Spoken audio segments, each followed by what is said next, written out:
రోహిత్ వేముల చెప్తున్నా కదా, అంతకుముందు వీడియో రిజర్వేషన్ సంబంధించి మీడియాని ప్రతిసారి చెప్తున్నా, మన దేశంలో వ్యభిచారం డబ్బులెత్తే ఎవడ పక్కలో అన్న పడుకోవడానికి సిద్ధపడిన జర్నలిస్టులు మీడియా ఉన్నారు.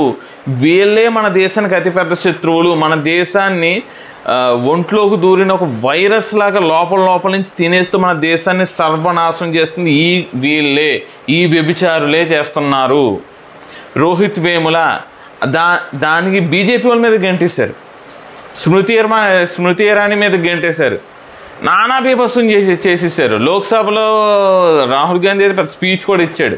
ఇక్కడ చాలదు అన్నట్టు విదేశాలకు వెళ్ళి అక్కడ కూడా మన దేశం పరుగు తీశారు. రోహిత్ వేముల దళితుడు కాబట్టి చంపేశారు, చచ్చిపోయేలా చేశారు, చావుకి బీజేపీయే కారణం, అది అగ్రవర్ణాల కారణం, ఓసీలు కారణం, బీసీలు కారణం అని నానా బీభత్సం చేశారయ్యా. ఇవాళ అదే రోహిత్ వేముల ఎస్సీ కాదు, దొంగ సర్టిఫికెట్ మీద చదువుకుంటున్నాడు, అతను ఒక బీసీ అని తెలిసిందిగా. బీజేపీ వాళ్ళు చెప్పారుగా అప్పుడే గతంలో.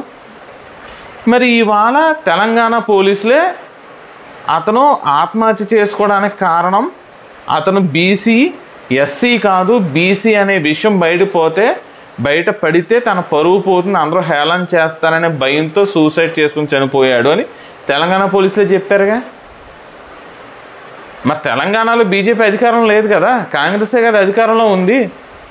మరి ఇప్పుడు ఈ మీడియా వాళ్ళు అందరూ వెళ్ళి ఇప్పుడు చర్చ పెట్టాలి కదా. అప్పుడు అంత పెద్ద చర్చ పెట్టిన ఈ వ్యభిచారపు మీడియా ఇవాళ ఏది, ఆ వ్యభిచారం చేసుకునే జర్నలిస్ట్ లేదు. ఇప్పుడు మీడియా పెట్టండి, గంటల కొద్దీ డిబేట్లు చేయండి, అప్పుడు అంత చేసిన రచ్చ ఏదో ఇప్పుడు చెయ్యరు. అందుకనే చెప్తున్నా, మీడియాలో వచ్చిన ప్రతి వార్త నిజమని నమ్మొద్దు. మణిపూర్ అల్లర్లు కూడా హిందువులు క్రిస్టియన్స్ మధ్య అల్లర్లు కానీ సృష్టించారు, కానీ అవి రెండు తెగల మధ్య ఉన్న గొడవలు. అది కూడా ఏమిటది, మైతీలు కుకీలకు మధ్య జరిగిన గొడవలు. కుకీల్లో కూడా హిందువులు ఉన్నారు, మైతీల్లో కూడా క్రిస్టియన్స్ ఉన్నారు. అది రెండు తెగల మధ్య జరిగిన గొడవే తప్ప రెండు మతాల మధ్య జరిగిన గొడవ కాదు. ఈ విషయం కూడా బయటపడుతుంది. ఇక్కడ ఏంటంటే కేవలం దేశాన్ని నాశనం చేసి ఈ దేశాన్ని కమ్యూనిస్ట్ గాళ్ళు, కాంగ్రెస్ వాళ్ళు వాళ్ళ చేతుల్లో తీసుకుని మన దేశాన్ని మళ్ళీ చైనా, పాకిస్తాన్లకి అమ్మేసి మళ్ళీ మనల్ని బానిసలుగా మార్చాలని చూస్తున్నారు. ఇది నిజం. దీనికి బీజేపీ అడ్డం పడుతోంది. అందుకనే బీజేపీని బద్నాం చేయడానికి చూస్తున్నారు. ఇది నిజం. ఈ నిజం కూడా ఏదో ఒక రోజు మీకు తెలుస్తుంది. అప్పుడు మీకు తెలుస్తుంది.